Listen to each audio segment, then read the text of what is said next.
আমার বিয়ে হয় 2010-এর জুলাই মাসে। খুব সাধারণ একটা পরিবারে বিয়ে হয়। তখন আমার বয়স ছিল 25 বছর। আমার শ্বশুর বাড়িতে আমার স্ত্রী আর একটা শালী ছিল। আমার শালীর বয়স তখন 17 বছর। আমার শ্বশুর এখনো বেঁচে আছেন, কিন্তু আমার শাশুড়ি মারা গিয়েছিলেন আজ থেকে 10 বছর আগে। আমার স্ত্রী কোনো ভাই নেই, সেজন্য আমার শ্বশুরেরও অনেক বয়স হয়ে গিয়েছিল, তাই বিয়ের পর আমাকেও আমার শ্বশুর বাড়িতে আমার শ্বশুর স্ত্রী ও শালীর সাথে ওখানেই থাকতে হয়। আমার স্ত্রী দেখতে অনেক সুন্দর, আমার শালীর থেকেও বেশি। আমি কখনো আমার শালীর দিকে খারাপ নজরে দেখতাম না। বিয়ের 1 বছর পর আমার স্ত্রী একটা সুন্দর ফুটফুটে সন্তানের জন্ম দেয়। আমার সন্তান এখনো অনেক ছোট, তাই আমার স্ত্রী ও সন্তানের দেখাশোনা করার মতো এখানে কেউ নেই। তাই আমার মা আমার স্ত্রীকে আমাদের নিজের বাড়িতে নিয়ে গেলেন। ওরা ভয় পাবে বলে আমাকে এখানেই থাকতে হয়। এখন ঘরে আমি আর আমার শালী একা। আমি আমার শালীর সাথে খুব কম কথা বলি। আমি খুব সকাল সকাল কাজের জন্য বেরিয়ে যাই, আর রাতেও অনেক দেরি করে বাসায় আসি। আমার শালীও আমাকে খাইয়ে ও পাশের কাকার ঘরে ঘুমানোর জন্য চলে যায়, আর খুব সকালে উঠে এসে আমার জন্য খাবার রান্না করে দেয়। সব কিছু ঠিকঠাক চলছিল। আমি আমার স্ত্রীর থেকে আলাদা 1 মাস হয়ে গিয়েছিল। আমার মনটা চটফট করতে লাগলো।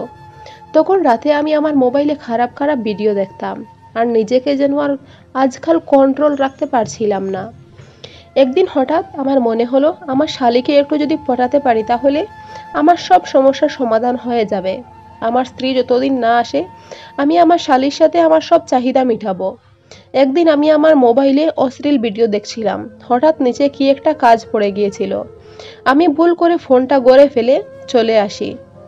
এসে আমার মনে হলো আমার মোবাইলটায় খারাপ ভিডিও চালিয়ে গড়ে রেখে এসেছি। আমি ভাবলাম, শালী দেখলে তো আরো ভালো। এখন আমার মাথায় শুধু একটাই চিন্তা, কি করে আমার শালীকে আমার জালে আনবো। সকালে আমি যখন ঘরে এলাম তখন আমার শালীকে একেবারে নর্মাল মনে হলো। এমনিতেই ও আমার সাথে বেশ কথা বলে না, আর আমিও ওর সাথে বেশ কথা বলতাম না। ওকে নর্মাল দেখে আমার ভীষণ খারাপ লাগে। আমি ভাবছিলাম কি করে আমি আমার শালীর সাথে এই ব্যাপারে কথা বলবো। ও যদি আমাকে উল্টে অপমান করে। যাই হয়ে যাক, এখন আমার শালী কয়দিন থেকে বাসায় থাকে, সেজন্য ওর উপর থেকে নজরটা সরতে চায় না।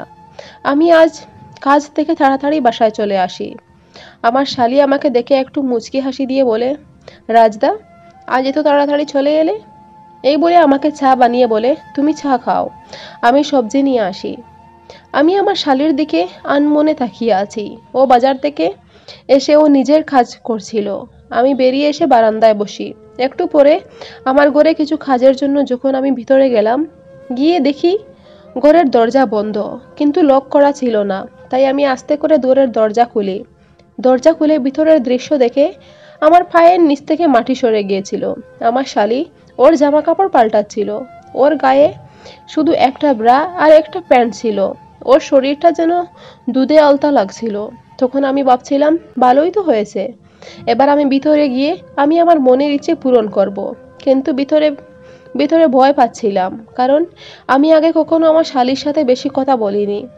তখন কেউ দরজায় বেলে টং টং করলো। আমি বাইরে গিয়ে দেখি পাড়ার চাচি ও তার মেয়ে। ওদের দেখে তো আমার মাথাটা পুরোপুরিভাবেই খারাপ হয়ে গিয়েছিল। আমার শ্বশুর মারা গেছেন, সেজন্য বাড়িটা একটু একা পেয়েছি, কিন্তু ওরা আর একা থাকতে দেবে না। দুদিনের ছুটি নিয়ে আমি আমার বাড়িতে গিয়েছিলাম, কারণ আমার স্ত্রী ও ছেলেকে দেখিনি অনেক দিন হয়ে গিয়েছিল। সেখানে গিয়েও স্ত্রীর সাথে সময় কাটাতে পারিনি, কারণ রাতের ট্রেন ধরে আমাকে আবার আমার শ্বশুর বাড়িতে আসতে হলো। সময় মতো না আসলে কাজ থেকে বের করে দেবে। ঘরে এসে পৌঁছলাম তখন রাত 2টা বাজে। আমার রুমে এসে দেখি আমার শালী আর ওর চাচাতো বোন আমার বেডেই শুয়ে আছে। আমি ওদের বললাম, তোমরা শুয়ে পড়ো, আমি এই পাশে শুয়ে পড়ব। আমার শালী মাঝখানে ছিল। আমি শুয়ে ঘুমানোর চেষ্টা করি, কিন্তু আমার চোখের সামনে ঘুম আসতেই চায়নি। নাটক করে আমার পা আমার শালীর উপরে রাখি, আমার হাতটাও ওর বুকের উপরে রাখি।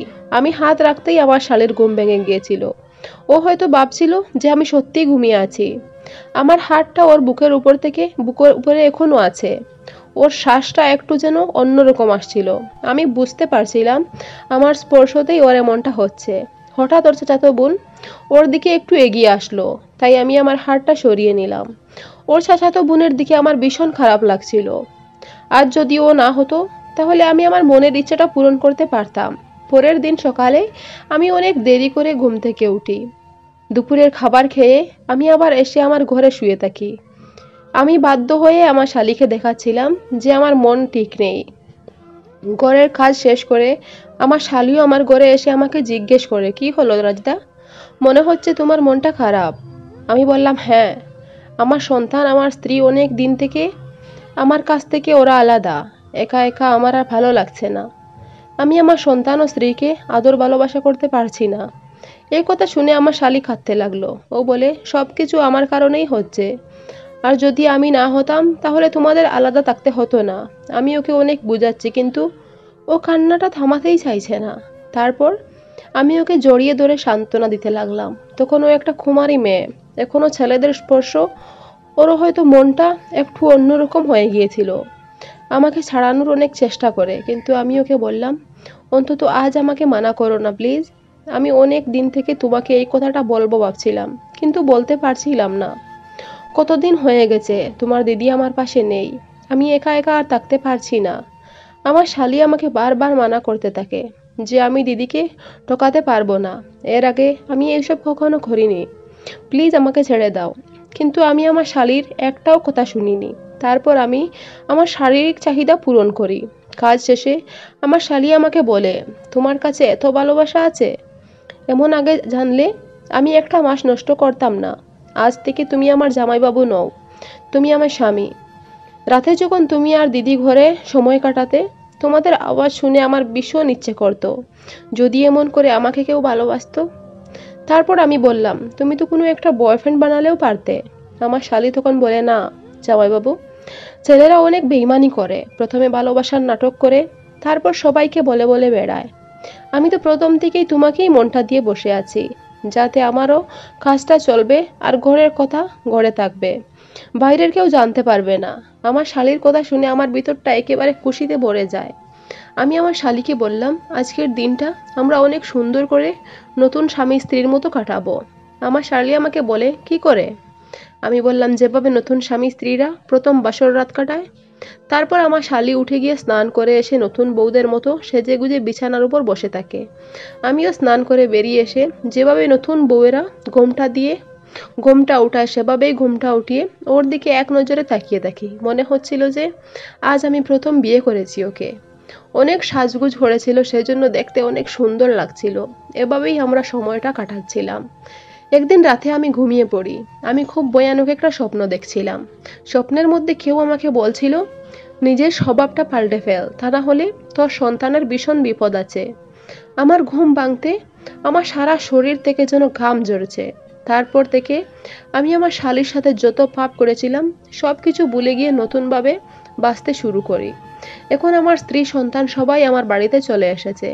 আমি চেয়েছিলাম আমার এই পাপের কথা আমার স্ত্রীকে জানাবো, কিন্তু এইসব কথা জানলে ওর অনেক কষ্ট লাগবে, সেজন্য ওকে কিছু জানাইনি। এখন আমার শালীরও বিয়ে হয়ে গেছে 1 মাস আগে। তাই আমাদের সংসারে চোখ তুলে তাকানোর মতো আর কেউ নেই। আমাদের সংসারটা আবার নতুনভাবে প্রথমবারের মতো চলছে। আমার স্ত্রী অনেক ভালো মানুষ, সেজন্য আমার উপর এতটা বিশ্বাস রেখে নিজের বোনকে একা বাড়িতে রেখে কখনো আমাকে নিয়ে ওর ব্যাপারে কিছু বলেনি। আমার এখন অনেক কষ্ট লাগে, ও আমাকে এতটা বিশ্বাস করলো আর আমি ওকে দিনের পর দিন ঠকিয়ে গেছি। গল্পটা এখানেই শেষ করলাম। ভালো লাগলে চ্যানেলটি সাবস্ক্রাইব করে পাশে থাকবেন। ধন্যবাদ বন্ধুরা।